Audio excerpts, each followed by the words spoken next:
What's up? Hey, what's going on, everybody? It's me, Action Packed. I'm bringing back the What's Up again. I love that, and I used to do it all the time in some of my better videos on my last channel. I did it a lot. A lot of you guys liked it, and some of you guys didn't, but you know what? Who cares? I'm bringing it back. So getting into what today's video is about is basically yesterday I was watching this James C. Burns or Sergeant Frank Woods YouTube video yesterday. And if you aren't subscribed to Sergeant Frank Woods' YouTube channel yet, I will have a link in the description below for you to go check it out. But basically, he's working for Treyarch. He's a voice actor for Treyarch. He is James C. No, that's his actual name. He's Sergeant Frank Woods in Black Ops 1, and he's also going to be Old Man Woods in Black Ops 2. And I'm pretty sure you get to play him in the good old days where he was just, young, active in the, I think it's the Strike Force missions. So this video of his that I watched was called The Zombies Trailer Analysis, The Finer Details. And why they call it The Finer Details is because there's some things throughout that Zombies trailer that are actually pretty hidden that people didn't notice. And it's pretty small, and it's only there for like a frame or two, so a lot of people didn't catch it, including myself. So throughout this video, I'm just going to give you guys a summary of his video and some important things from his video. I'll just discuss that in here, give my thoughts about it, and then hopefully after this video, you guys will decide to leave a comment down below telling me what you guys think.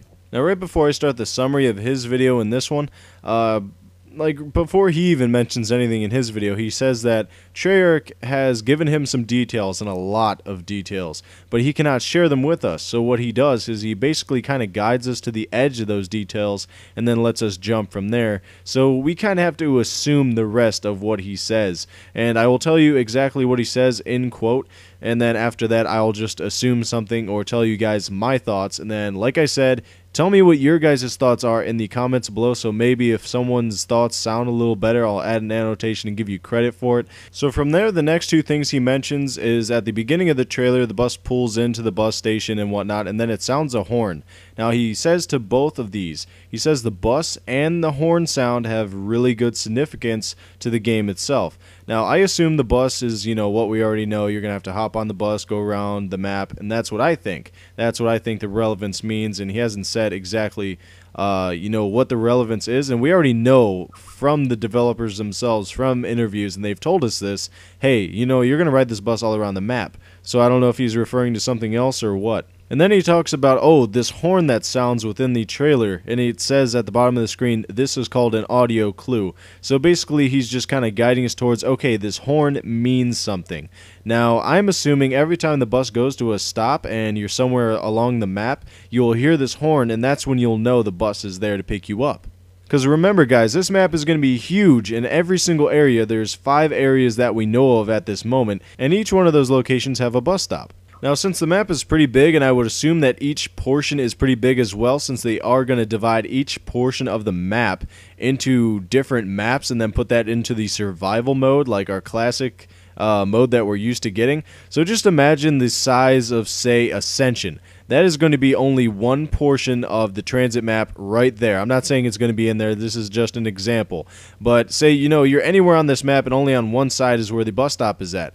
You're not going to be able to tell when the bus stop actually stops there unless you hear something and there's some audio going throughout the map, like a huge horn going off or a siren.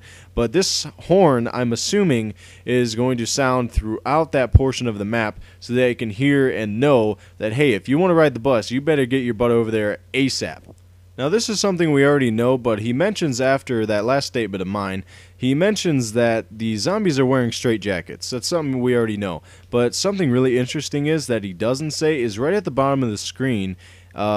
It's mentioned that the zombies with the straitjackets on have similar bloodstains on the back of them, which is very interesting, and I have no idea what this could mean. So he continues to talk about the zombies' clothing, and then he points out that behind the straitjacket zombie, there's a zombie wearing a hospital gown or whatever you'd like to call it, hospital clothing. He just points out that that specific zombie is on fire. Now, I can't really think of anything else why he would say that if maybe this kind of zombie, the ones that are wearing this hospital gown, are the zombies that will catch on fire. Now, like I said in my breakdown video, look around for this kind of zombie that's going to catch on fire, because, I mean, think about it. Killing zombies at a certain round is going to be hard enough. Say if you're playing to like round 50, they start getting pretty hard. Killing zombies, it's tough. But think about a flaming zombie. That's going to be even harder, because if they're getting close to you, think about it. A zombie could hit you, it can bite you. Well, I mean, they don't bite you in Call of Duty, but I mean, just think about it. I forget what I just said there. But basically, in the terms of Call of Duty zombies, they're close enough to hit you, and in this case, if they're on fire, they're close enough to burn you as well. So they could probably inflict more damage on you. That's what I'm assuming, at least, and that's my thoughts and my ideas only. Alright, so another thing he mentions at the time of the bus pulling up and then the doors open, he says that the character that's in front is the lady character, and that character is going to probably get off the bus first, I assume. At least that's what we see from the actual trailer. She's in front and she's about to get off. Now, he says that when these doors open, that's when the game starts. Then he begins to say when the bus doors close, something else happens. Now, this could mean a couple of things, actually. Now, you see the characters on the bus, well, at least the lady character, you see her on the bus when the doors open. So in my mind, when he says when the doors close, something else happens. And the game apparently starts when the doors open. So it might happen like this. When you actually start up the game, the characters will be in the bus, driving up to the bus stop, and then the doors open, and then you have the option to walk off. Now, that's when he says the game actually starts, and then the intro is probably when you're just, on the bus riding there.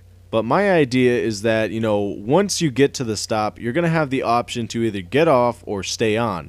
And if you stay on, I'm assuming maybe after, 15, 30 seconds, the doors will close. And maybe you have to defend yourself from the bus, and maybe the zombies start running at you, and then it goes to the next bus stop.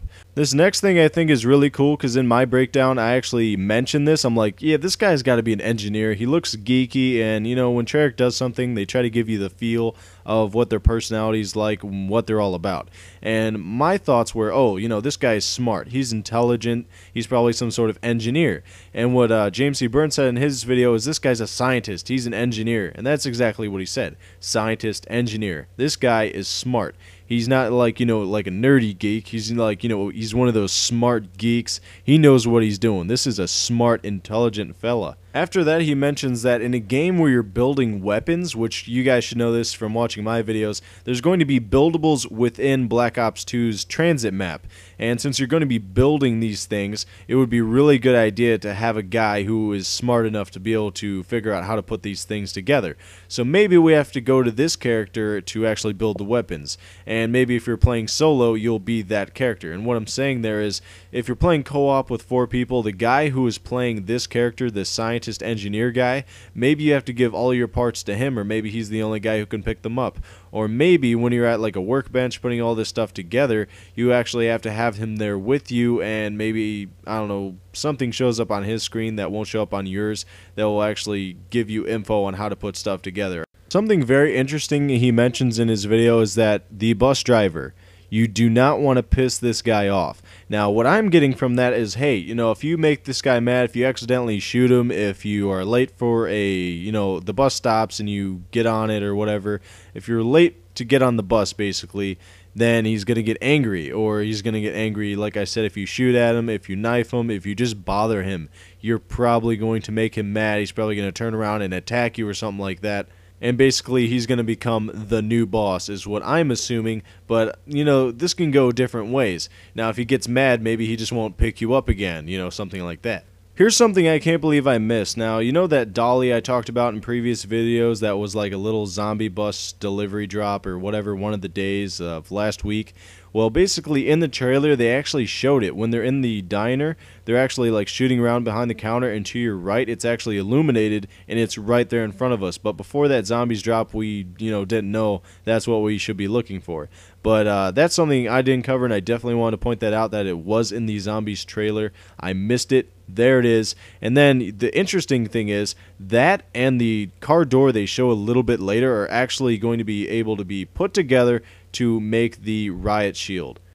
Now, this is just crazy. He says these aerosol cans next to that car door can actually be weaponized. Now, think of the flaming zombies. Now, these aerosol cans are actually, they have flammable stuff in it. It's in a car shop, so I'm assuming they're pretty flammable. If you throw that at one of those zombies, maybe it causes an it causes an explosion.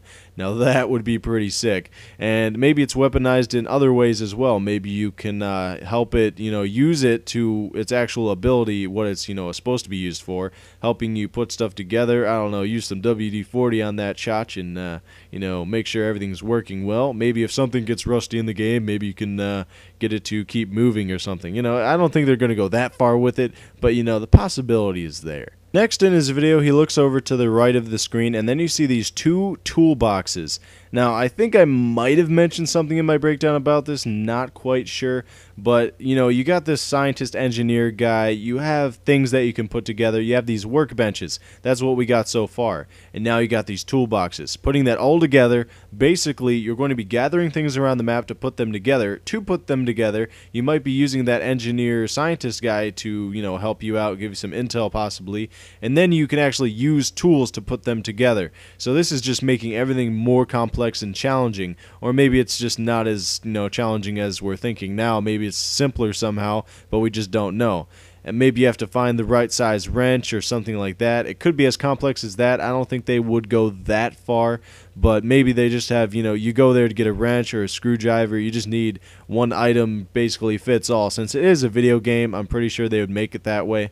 But I just think it's crazy how many variables are going to go into these buildables. I mean, you got to find all of these things around the map, and maybe you can actually use different variations of items to make different things. You know how you can get that dolly and that car door, put it together and make a ride shield? Maybe you can get the dolly and something else and then make something completely different. Or maybe you can get the car door and get something else and make something completely different. That's what I'm trying to get across here. Maybe there's just multiple variations that you can combine together to make even more items. Lastly, and the most important thing that he mentions at the very end, is that this character that's supposedly an engineer, a scientist, this real smart, intelligent guy, he's wearing this special watch, which I did point out in my breakdown, just for the record. It's actually a calculator and a timer, and this is James C. Burns' words, is what I'm saying here. He says it's a timer and it's a calculator. So this guy, being the guy you might have to go to build stuff, he's got a calculator on him. So that's our intel we might have to get from him.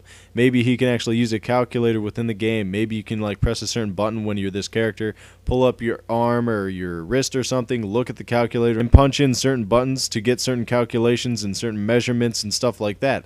Now maybe that's exactly what I was talking about earlier when you need to find certain measurements. Maybe that's how it will work. Or maybe I'm just thinking way too much about it. I don't know. Let me know what you guys think. Another thing I'm thinking about is how this wristwatch is a timer. Now what this could mean is that, how this bus is going to all these different stops and it sounds that horn when it possibly gets to each bus stop? Well, maybe that's a factor as well, but it could also be a timer. Maybe this timer goes off at a certain point and tells you, hey, get to the bus stop now, or hey, the bus stop's going to be here soon. Alrighty guys, I hope you enjoyed that video. I definitely enjoyed doing it myself, and I hope you benefited from it as well. Now this is one of those videos that actually took me quite a bit amount of time to make, so I hope you guys did enjoy it. Hope you guys leave a like and a comment telling me what you guys think about this info. I am really excited to hear what you guys think, especially about all of this new info that I shared with you guys. Some of it's not that new, but some of it is pretty revealing and new. So I really want to see your guys' feedback. If you guys could give me a like as well, I'd very much appreciate it. I put some work into this, and you guys should know by now I only ask for likes when I really think I really deserve one. So please, if you could leave a like below, it'd make my day. Hope you guys are having a wonderful day or night. Giggity. Thank you for watching this video, and I'll see you in the next one.